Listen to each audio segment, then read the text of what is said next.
Hello, everyone. Welcome to another episode of Live from the Blue Seats. It is I, producer Jail, coming at you today here with just Dave. Rob is out in the Amazon hunting for sport. No, I'm kidding. Rob is enjoying the holidays with his family. And first and foremost, also, Merry Christmas, Happy Holidays, Happy Kwanzaa, Happy Hanukkah, whatever you celebrate. Hope you are having a good one. And I'm joined here with the one, the only, the man, the myth, the legend, Mr. Dave himself. Dave, how the heck are you? I'm frustrated, but other than that, I'm good. As I was telling you before we started recording, I've been in the finals of my fantasy football league. It's a very competitive league with work friends for the last decade. I've been in the finals the last 3 years, including this one, and I'm about to lose in the finals for a third straight year. And my team had Jahmyr Gibbs, Javonte Williams, and RJ Harvey go yesterday, and because Gibbs decided to take the fucking night off, I'm screwed. And the only reason why I'm Well, screwed is because my opponent played Bill Krosky Merritt in Washington, and the only reason why he played him was DK Metcalf was suspended and he put up 30. So fuck me. I'm annoyed. well, well. Is this a paid league? Yeah. I What's don't the know if I'm plan? allowed to say. Oh no. Fuck it. It's legal now. Yeah, it's $100 per person, 12 people, very competitive league.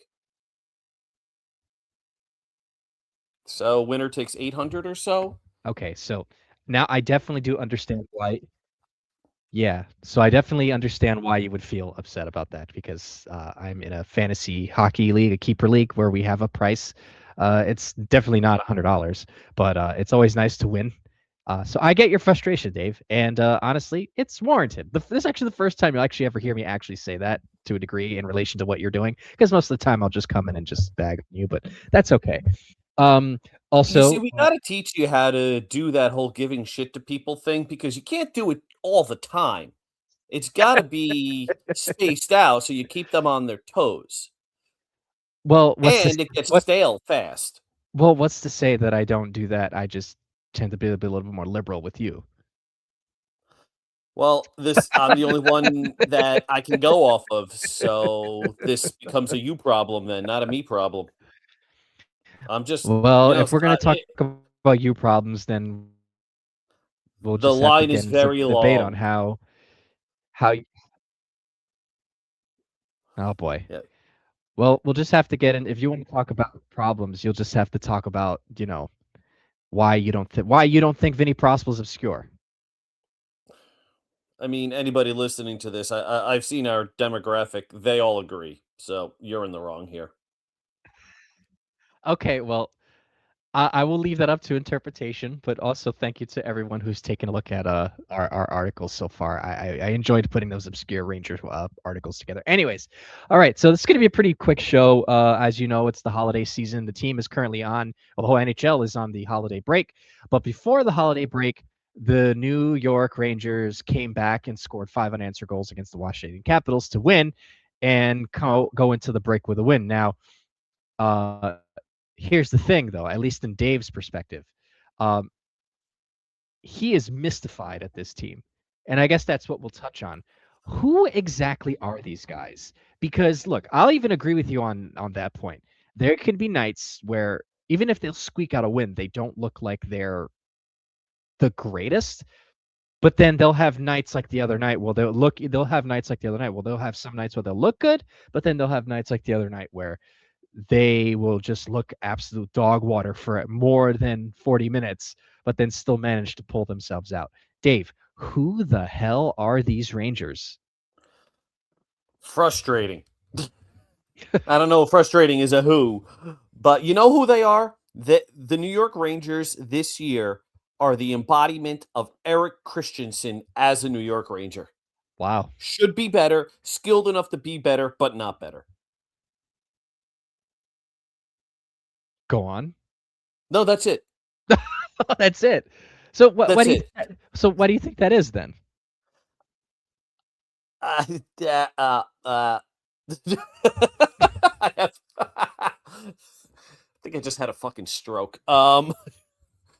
So why do we think the Rangers are what they are? Clearly. Well, I think we do have to say injuries are a problem this year, but that's what happens when your roster, aside from Adam Fox, is 32 and above. The injuries start creeping up. So there's not much you can really do about that. And what else is there? There's roster construction in general. The top six is not good. The defense outside the defensemen, not the team defense. The defensemen outside of the top pair are mediocre at best, and that includes Braden Schneider. But the system is good. The system's working. That's nice because the team defense is good. I don't know. I got nothing. I'm waiting for you to chime in because I'm at a complete fucking loss at what this team is. They win games they shouldn't win. They lose games they shouldn't lose.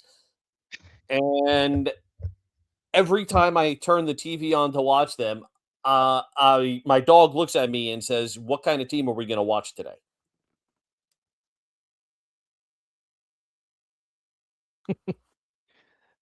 Well, does your dog actually like stand up on its hind legs and say, "Dave, what kind of team are we going to watch today?" And then you know, ultimately decided that you took too many edibles.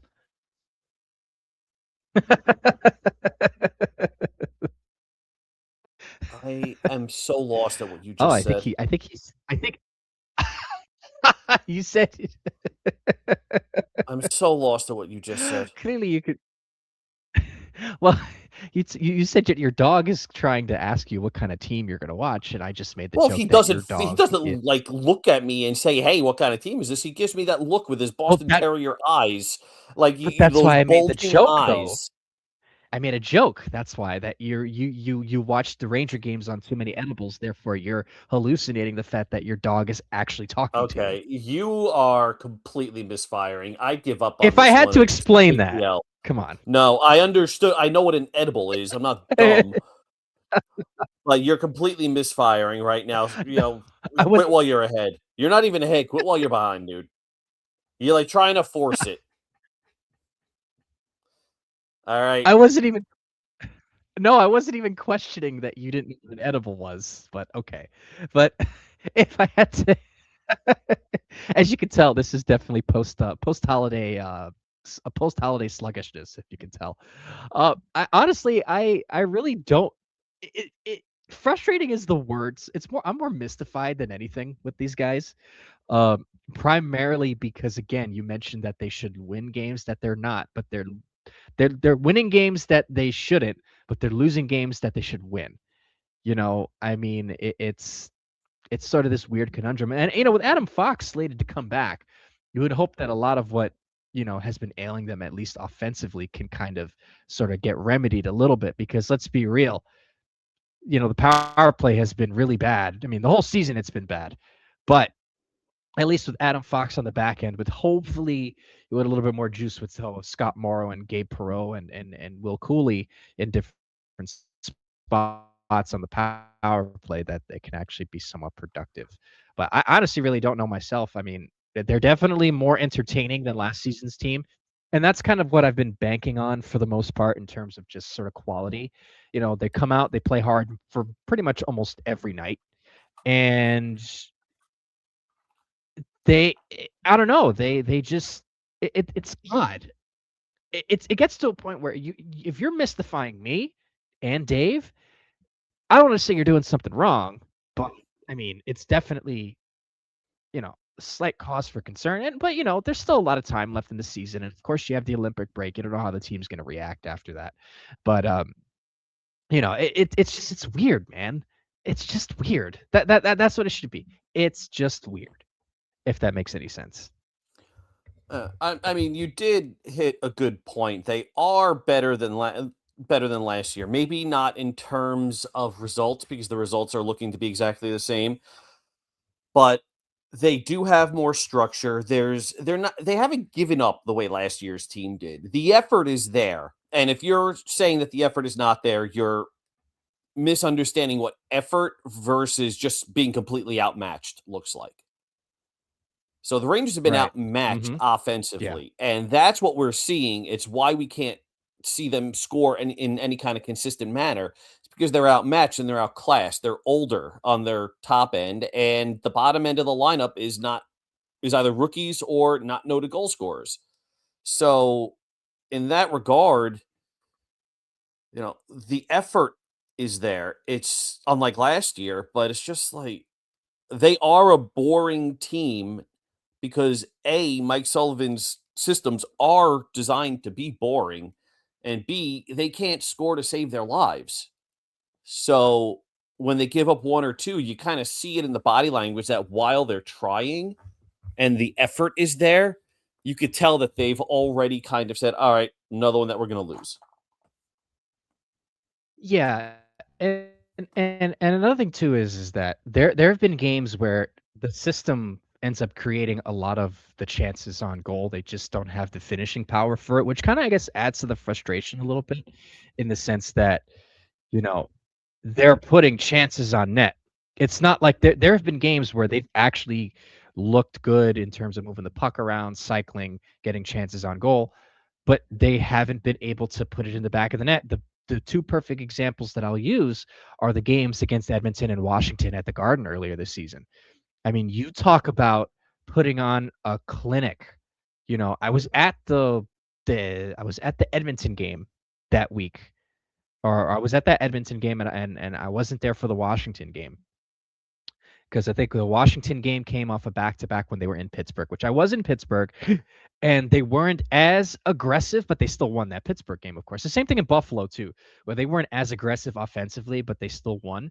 So they had that Buffalo game, and then they had the Washington game, which, there's the Buffalo game, the Pittsburgh game, then they had the Washington game, which they looked like gangbusters, going crazy. So that I think that's adds to the frustration, is that they have those games where, everybody is flying. Will Cooley could have had 2 goals in certain instances, and, they just get goalied, you know. Uh, thankfully Panarin is beginning to shoot a little bit more. He had a pretty good 2-goal game against the Philadelphia Flyers last weekend. And he had a pretty good performance against the Capitals the other day too. So yeah, I guess it's just more mystifying than anything. Hopefully with Gabe Perreault coming up, which, fun fact, I am wearing his jersey right now. Merry Christmas to me. And he's on a 3-game point streak. Yeah, that's right. He is on a 3-game point streak, which is Nobody's definitely. talking about that. He's actually looked really good. He has. No, honestly, he really has. And honestly, I think that hopefully with his call up and he gets used to the NHL style, that he can begin to start putting more in the back of the net. And when you talk about high end talent, adding Perot, and obviously I'm speaking to the choir here. We know what we've discussed this at length, but you just hope that with the weirdness going away can be attributed to Gabe Perreault putting more offensively and being sort of that offensive spark for the top 6 and making them a little bit younger. And then you obviously hope that Brendan Othman, who didn't really have himself a great game against the Capitals, this is his time. You hope that he can take this opportunity now to either bump up his trade value or offer some sort of usefulness to the Rangers currently, because the train has been stopped for a long time. They just haven't kicked them off the cabin yet. So you hope that if he's there and he can do something, he can get the train started. So, but anyways, so I mean, there's really not much else to really discuss on that front, because obviously they're on the break. But we have to see more. With Adam Fox coming back, and hopefully when JT Miller comes back soon. Honestly, we really haven't had this team fully healthy for an extended period of time, if you think about it. Now, injuries have plagued the NHL, tremendously this year with the, sort of condensed schedule, but it's still really hard to make a determination on whether or who this team really is, because they haven't been at full power. And we've seen them at full power to a degree, and they've looked good. So we need to see more of that, and hopefully, once the Olympic break, right when the Olympic break hits, or even before that, with a healthy JT Miller and a healthy Adam Fox, and hopefully Scott Morrow can stick around once Fox comes back. There can be some sort of stability on that front. But anyways, all right, well, let's get to some questions. We've got some here. This isn't going to be a long podcast, of course, because of the holiday, but let's go to Blue Sky. And we've got 2 questions from Alan T. Anderson at .bsky.social. That's the Gerard Gallant slander account. And let's just jump right into it. So the first question that he asks is, please feel free to skip this if it's just convoluted and takes too much time. Theoretical scenario, the New York Rangers have a white elephant holiday party. What does each player bring as a gift?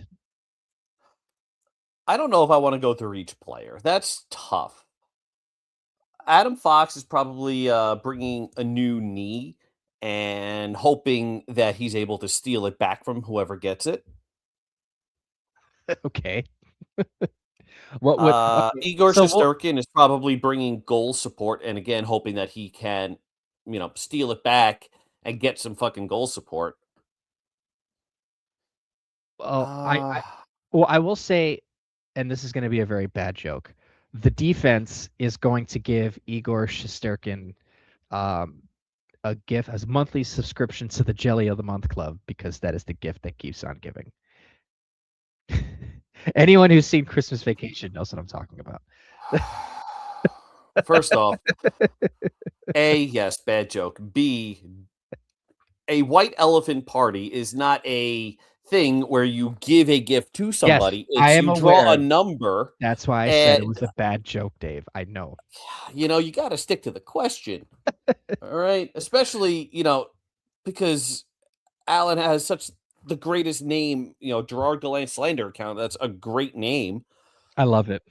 Yeah. It is a great name. So, what else? I wonder Mika Zibanejad will probably bring you see, because I'm not thinking of actual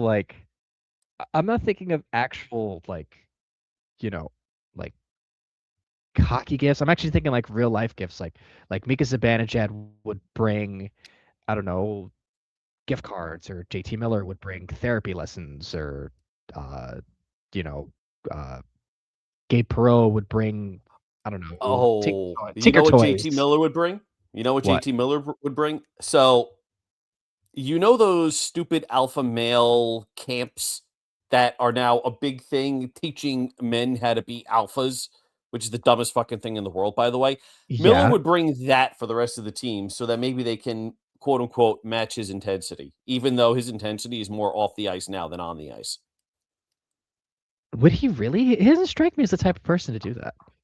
I would. I think the alpha male thing, no, but the aggressiveness, the passion on the ice that he's supposed to bring, it doesn't look like the Rangers always have that. Even though, and a lot of that is back to the body language thing that we were talking about. Yeah. Yeah. So that was the best I could think of with bringing that intensity on a night in, night out. Was those alpha male camps, and we know most of the NHL would lean that way anyway. Yeah. Best I could think of. I don't know. Bad joke, but also if you're signing up for those alpha male camps, spend your money elsewhere. Go invest in like Google or something. Honestly, yes. I would say this is a really hard one. So I guess we should. I don't know. Should we save this for another time? Maybe if we think about it a little bit more. Yeah, I think we need Rob. Rob is much better at these kinds of questions than the two of us. So this is what we'll do. We're not gonna. We'll do this question service, and we will save it for when Rob is available. Even though it'll be after the holidays, we'll save it for when Rob is available, because I think that is definitely something we should get his input on. Because out of all three of us, Rob seems to have a pretty good feel of the team, at least with most of their personalities. And obviously Rob is a smart guy with a really nice voice, and I want to hear him say that. Okay. He does. I feel like Rob would have a very good future in narrating people's lives. He would. Yes. I think I agree with that. Yes, he can be the modern day Daniel Stern for the Wonder Years. He can do that. Great show, by the way. So I can't think of Daniel Stern outside of Home Alone or Rookie of the Year. See. So now I'm just picturing Rob letting out the tarantula scream. I mean, putting Rob in that sort of scenario, I think would be pretty funny, so to speak. Just holding on to the battery and getting turned into a skeleton. Yeah, that's pretty funny. I can't imagine Rob letting out that kind of scream, but now it's all I can think about. And we're gonna have to get Becky's input on this because Rob will downplay it. Becky would Oh, 100%. definitely give us the truth. Oh yeah, if you ever want to get a good opinion on a man, just talk to his wife. So, all right. And the second part of this question from the Gerard Glance slander account, it's what do the New York Rangers want for Christmas? Goal scoring. Goals. Goals. I don't care who the fuck it comes from at this point. They Yeah. want goals. I don't. Yeah. I don't care if it comes from fucking Urho Vakanainen or I don't know. Yeah. Juuso Nope. Parssinen. There. I don't care. I just want goals. Yeah, I agree. All right, so thank you for those two questions, Mr. Alan T. Anderson. Now we're going to go to the blog. We don't really have as much, obviously, because of the holiday. So the first one comes from Midline Shift, and Midline Shift asks, what do you think of the Athletics Ranger quarter century team? And he outlined the lineup here. It's Panarin, Mika Yager, Kreider, Stepan, Zuccarello, Nash, Brassard, Gabrick, Trocheck, Callahan. Then the defense will be McDonough, Fox, Stahl, Girardi, and Leach, Roosevelt. And then the goalies are Hank and Igor. I don't know. I think so. I think we need some spares here. I Quarters. think Brandon Dubinsky needs to be listed as a spare. Yeah. Also, Sergei Zubov, probably. Not Maybe? quarter century, as in 2000. Oh, Zubov we're was talking gone in 2000. 95. Okay, I'm dumb. You 'cause I wrote did a video a with post on Zubov. it, dude. I know. Sorry. I looked at the comment and I looked at the comment and it said Leach Zubov and my brain didn't do math for a second. So if we're talking from 2000, I would say I The like only one I most have of these. exceptions with is Roosevelt, but Roosevelt was the guy. I mean, who else was there on right defense other than Tom Pody, maybe? But like it was Roosevelt, did Fox, score and game Girardi are the overtime three goal. longest tenured right-handed defensemen. And Roosevelt had a great OT goal, like you said. Yeah, well, Dubinsky, I would definitely put as a spare. I like the lineup that they put out. I do like that lineup a lot. Dubinsky would be there. I would have to throw Peter Nedved there at some point. How long was Nedved with the Rangers in that time period? So he was well, I also did an article on this in a video as well. Nedved obviously had two separate stints. So he had 4 seasons in this decade. 4 seasons. Yeah, so it was 98 to 2004. So basically from 2000 to 2004, and he was one of the team's leading scorers during that period. So I think Nedved could be a sped there, a spare as well. I'm trying to think. Who else? Roosevelt definitely deserves to be there. It's hard for me to really think of defense. Maybe you want to put Darius Kasparaitis just for the sole fact that he was there to begin the ushering in of sort of the change. I mean, he was there from pretty much both sides. He was there on one side of the lockout when it was still technically the Dark Ages, and then he was there for at least a season and a half for the second go around when the team was beginning to transfer itself out of into the salary cap era. He was there for that. And he wasn't a bad Ranger by any means. I know people hated the signing, but he wasn't bad. He was just old. That's it. But he was decent. He was decent. He really was. Even though that team got swept in the playoffs by the Devils, that was still a decent team. Peter Pruka, to a degree, could be a spare. I'm just pretty much naming spares because I can't really see anyone else kind of usurping some of these guys, although probably Dubinsky over Trocheck, although Trocheck's had a little bit more success as a Ranger. Then again, me just talking about that seems to be more anecdotal based. So I do like the list. Panarin, Mika, Yager would be a great first line, by the way. You wouldn't even need a top flight center. You could just have Mika between those two guys. I would find a way to throw Brad Richards in there. Kevin Klein, maybe. Kevin Klein, maybe over Roosevelt. That's a good one. Kevin Kline has Yeah, to be 'cause in there. Him and Rosewell will be tied for me just because of impact and tenure and things like that. yeah, Kevin. So I think that would be pretty good. But overall, the list is pretty good. But I think some spares, Dubinsky, Nedved, uh, Kevin Kline. But overall, I mean, although you know what though, I want to say I have no issue with McDonough Fox. I have no issue with Stahl Girardi, no issue with Leach Roosevelt. But uh, the only reason with Leach I'm a little trepidatious on, and it's nothing against Brian Leach because it is Brian Leach. It's just that he was on the down end of his career. So if we're gonna do that, you have to throw Richter because Richter did get the record of all time wins at the time for Yeah. Rangers goalies after 2000. So if we're gonna do that purely based off of those types of accolades, then yeah, the Leach was putting up record numbers or just records with the Rangers, even though he wasn't as productive. But Hold on, no, but Leach spent 4 years with the Rangers during that time. How long was Richter retired early?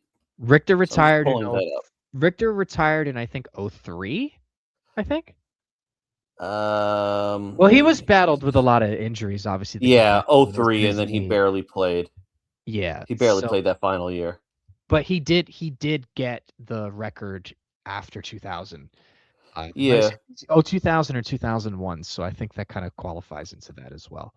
but Leach was still close to a point per game when he was finishing up his career. I'm just pulling up the numbers now. Yeah, that's why Points. I'm not Yeah. really debating it because he was still really good, you know. Yeah, Bleach belongs But there. I would push back a little bit on Richter only because injuries kind of killed his early 2000s career. If we're going third string goalie at this point, I would argue Cam Talbot. Cam Talbot, I was thinking that. Yeah, okay, that's fair enough. All right, yeah, I think that's pretty much the bulk of that question. I like what they put out. Everything is pretty, that this is a pretty good summation of the 2000s, pretty much. Although maybe one more player? Would you consider putting Brendan Shanahan on there, considering even though he was only here 2 seasons? Michael Nylander is another name. Sean Avery might have to be in the Sean, conversation just yep, from the impact. Sean Avery, that's true. Um, But I do think though Shanahan should get some sort of consideration for that though, because I mean he was still reasonably productive his 2 seasons, and they did make the playoffs both times. So um so there's that. But I think it's a good list though. All right, and I guess this next question is okay. I'm just making sure that this is only the second one, not a comment. Yep. Okay, so this From is the long second time, one time, yes. one, our last question on the blog. And comes from long time.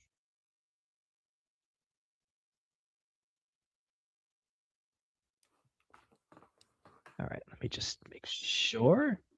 You All right, okay? from long time, one time. Yeah, I'm here. I had a bit of a brain fart there for a second. Sorry.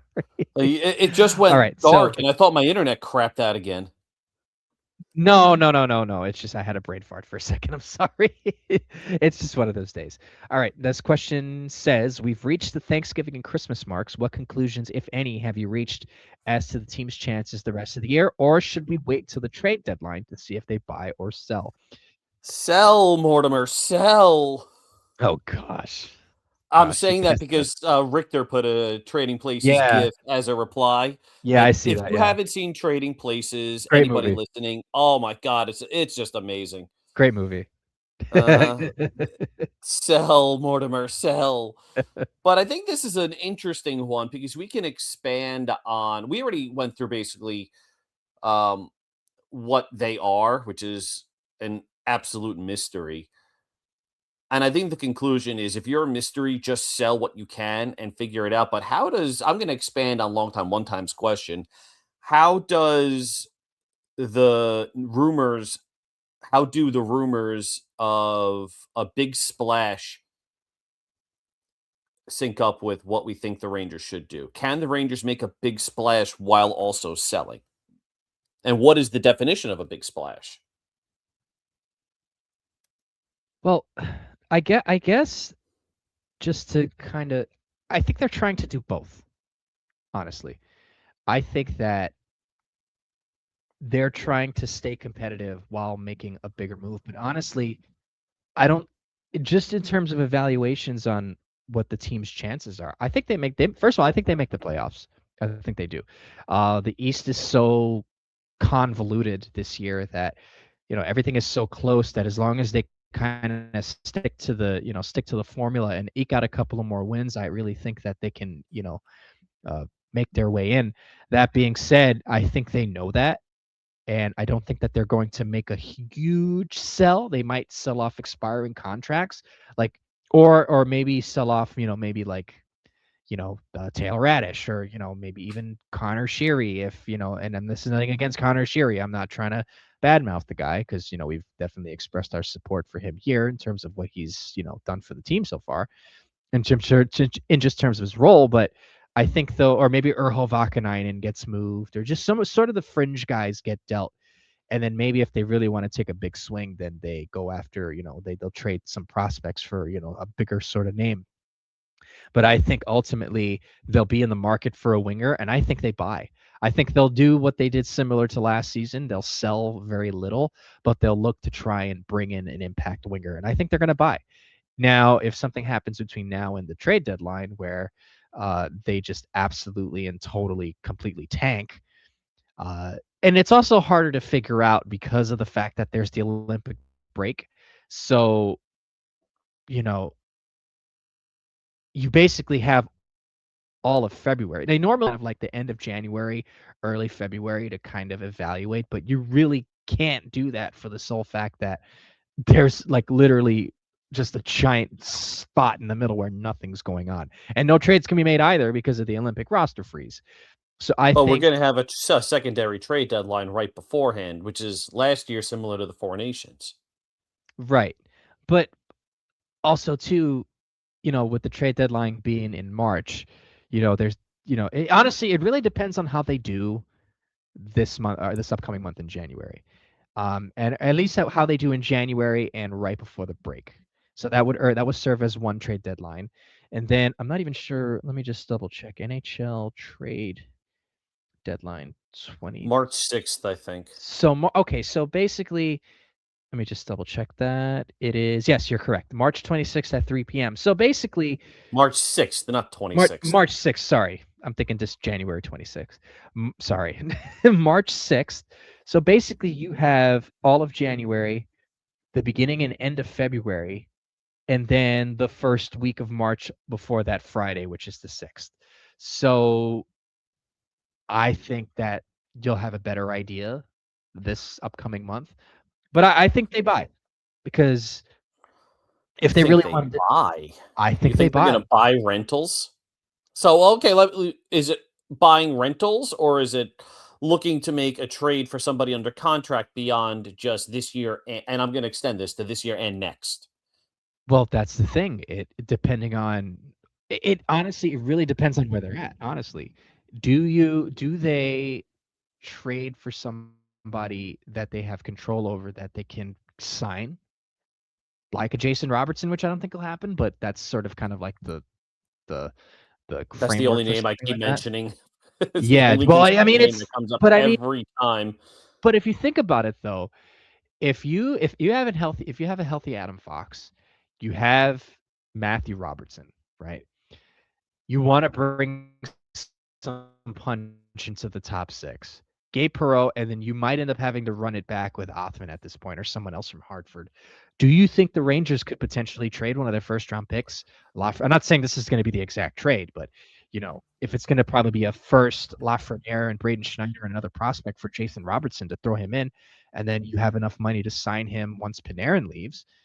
That seems like the type of move that they would do, because that's what they did with Will Borgen and Urho Vakanainen. And considering that they have a need for a scoring winger, I think you can make a run and then find a way to do something with get another spare defenseman, which would probably either be Brandon Scanlon or Connor Mackey, and then you just run Robertson out there. You have Scott Morrow with Carson Soucy, Will Borgen, Adam Fox, Vladislav Gavrikov, and I think they run with that if that were the case. And then offensively, you would just kind of replace Lafreniere with Perreault and also with Robertson. And I think the team would be in a position to at least fight for a couple of playoff wins. Not to say that team's going to win a Stanley Cup, but they definitely would be a lot better off now because they'll have a little bit more punch. And you'll just have to deal with Mika or Miller down the middle, or whatever they have, honestly. So I think they buy. But All right, so here's my concern with that they buy. So this is I'm pulling little tidbits off of the Seven Thoughts post for Patreon subscribers. My concern is the name factor. So there are teams that I've been looking at that are probably in the same situation as the Rangers. Toronto is one. So when you think Toronto, the guy that's been talked about a lot is Austin Matthews, and I think Toronto's not moving Austin Matthews, but if they do, I think you move heaven and earth to get him, even if he's struggling this year. sorry, But Gabe that's Perreault. basically, yeah, sorry, Gabe Perreault. Tage Thompson in Buffalo, but I still don't think Buffalo trades with the Rangers is another one. But my real fear is Nashville. All of a sudden, the Rangers are saying, hey, I want to make a big splash. And they probably want high-end scoring. So what do they give up for Steven Stamkos or Ryan O'Reilly? Or they want a left defenseman that can move the puck, Roman Josi. Do they sacrifice the future for these guys who are over 35 years old? And that's what I am scared of. Nazem Kadri as well is another name that I do think Drury would be looking at, but that contract is horrendous. And Oh yeah, you're not kidding. I can't imagine surrendering young assets for these guys. That's a Dark Ages move. And if they go out and get a Stamkos or an O'Reilly or a Kadri, I'm going to be really fucking pissed. Because they shouldn't be doing moves like that. And that's what I think they mean by big splash. Yeah, if they do something like that, then I would definitely be upset because that's not very conducive to what the team currently needs. And I don't think the team is really that far off from being a decent competitor. I think in the interim, let's face it, we all know the team really this team needs a very severe teardown. We all know that. But looking at it realistically, uh they're not going to do that. And honestly, they don't really need to, in the sense that they can still salvage a little bit of what they have here, and that's what the Rangers are thinking. So if they were to do that, where they end up making a big move that's very gaudy, I think like they'll try to, either Stamkos or Marchessault is a name. Although Marchessault I wouldn't mind too much, but it all depends on what they give back. I'm not trading a first round pick for Marchessault, unfortunately. I would give a low end prospect, but they're definitely going to want someone who can fit into their lineup. It also depends on where the team is at, where both teams are at. If you can find a way to finagle a contract like that with some retention, but I think he's on the year 2 of a 4-year Marchessault, if I'm correct. I might be Let wrong me on check that, that. but I got to check that. because that Keep also talking. depends I'll look on. it up for you. Yeah, so it just kind of all depends if his contract is not. I want to say it's a 4-year contract. 5-year contract. Maybe I'm wrong. 5-year Okay, contract. so no move clause. Of course. So that just kind of adds to the, the problem that the Rangers have had in certain aspects. But, so I don't know. I can't. He's going to be 35 years old tomorrow. Okay, yeah, never mind then. I thought he was younger. I thought he was at least 32 or 33. I didn't know he was 35. No. But like Stamkos is 35. Marchessault is going to be 35. Ryan O'Reilly is going to be 35 in February. Let me just double check. Stamkos will be 36 in February. Well, if Ryan O'Reilly's contract is expiring, right? I'm assuming. No, he's got another year left. Okay. Marchessault has 3 years left. O'Reilly has 1 year left. Stamkos has 2 years left. O'Reilly is at 4.5 million. But why would we surrender assets for grandpas here, and I'm aware of the irony of calling people younger than me grandpa, but and Roman Yossi, the other guy that we haven't really spoken about much, Well, he's got another 2 years at 9 million left. He's just turned 35 in June. So, ooh. yeah, like, no, these are the kinds of Well, guys I I hear when I hear big splash, and it's just no, no. well, another name that I think that they could presumably try and go get, depending on where a team is at, is Alex Tuck. And the reason why I say Alex Tuck is because he's a scoring type of winger, but he's going to be a free agent next season after the season. So you would think that maybe if Buffalo's in sort of the pit, Buffalo's not trading with the uh, Rangers. I think we've established that, though. I know. I'm just saying though, if it had to come down to it, and they decided to change their mind, and Drury was pushing, then I think Alex Tuck would be a good, because I think the Rangers would go after him in the offseason anyways. So I think we want to kind Turning of 30 spice in it up May. a little bit and kind of say, hey, Buffalo, listen, don't like us, but here's this. So yeah, no, I He's don't turning want them 30 in to make. May. I just want to put on record. I don't want. Yeah, you give him a 3-year deal.